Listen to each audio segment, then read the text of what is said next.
So Dave over at Whitey's Wicked Workshop put out a challenge to the community makers.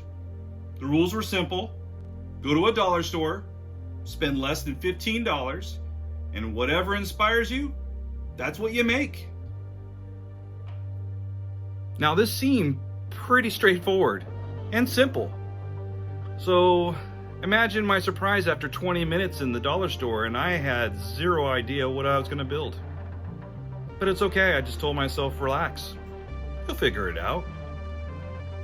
And then another 5 minutes went by and I still had no idea what I was going to make. You see, I'm more analytical. Creativity, it's work. It's a little bit hard for me. But I stuck to it. And another 5 minutes went by and I think I got a little bit of an idea what I want to do. I want to make a diorama. You know, another thing I've never done before. So this is going to be a little bit of an adventure for me. I found some things that I think I can make from the Book of Boba Fett live action series. So buckle up, because that's coming up next.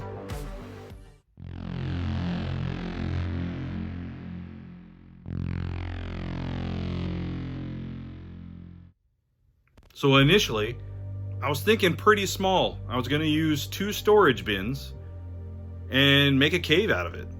And then I was going to use this little toy iron and make a Boba Fett ship. But as I looked over some EPS foam from a shipping box, my mind began to find a path more towards creativity. I started to realize that being creative requires starting a journey you are not sure you can finish.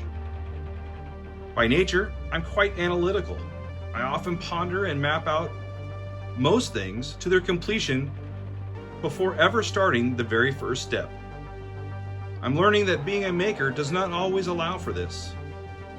So if you're like me, I recommend allowing yourself a small budget and time to just start making something.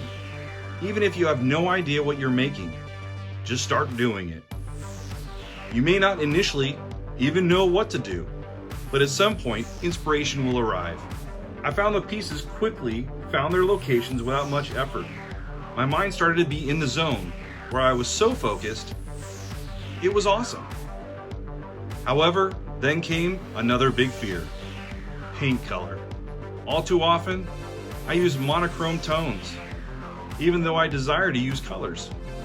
Well, since Tatooine doesn't come in shades of the moon, I knew I had to just try to fail. I bought an array of latex paints from Home Depot. I used a screenshot from the TV show to best pick appropriate colors. It was quickly evident that I did not choose the correct colors. However, I kept painting, starting with dark shades to coat the entire diorama. Then followed up with lighter paints on each succeeding round. Every layer was dry brushed on. To my surprise, I began to really like it, even though it kept changing from my original vision. So I had to start over at this point. I needed to put the plaster Paris on because all the lines in between each of the foam layers was showing, and that really wasn't the look I was going for. So after the plaster of Paris was put on, did all the steps I did before, starting with the dark layer and then dry brushing the lighter layer at each level. So I used the weathering technique that I had once seen. You spray on a little bit of water, then you add your paint or weathering agent. You spray a little bit more, and then with a brush, you can just kind of let it be runny, and gravity kind of does the work for you. The brush is mostly just to get it into the cracks and crevices and to kind of push it around a little bit.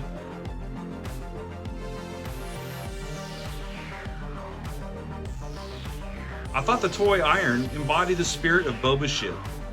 Just a few tweaks would be needed. Now up to this point, I have saved my body weight in Simply Juice lids. Yes, that's a bantha load of lids. I have used them to set my props on when I'm painting them, but this is the first time I'm actually using them in a build. During this project, I started to realize that when you're using the Dremel, Often it works best and gives you the best effects when you kind of just let the Dremel do the work and you go in the same motion that it's pulling you towards. I used a little bit of Bondo to fill some holes in the back of the iron. I had also purchased this little toy vacuum, and I thought the shape was kind of the same as Slave 1's wings. So I'm gonna cut that out, shape it a little bit, and then I'm gonna attach a solder brush with some Bondo to it, and I think we got a ship.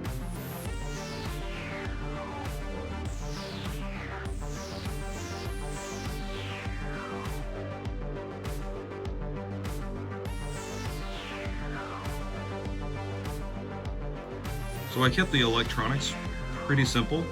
All I really did was I cut off the speaker because I didn't need the pre-programmed sound that it was using.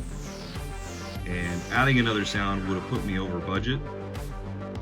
So I extended the LED on some wires so that I could glue it up on the inside of the hull of the ship so that I get a little red blinking light, show a little bit of it coming to life.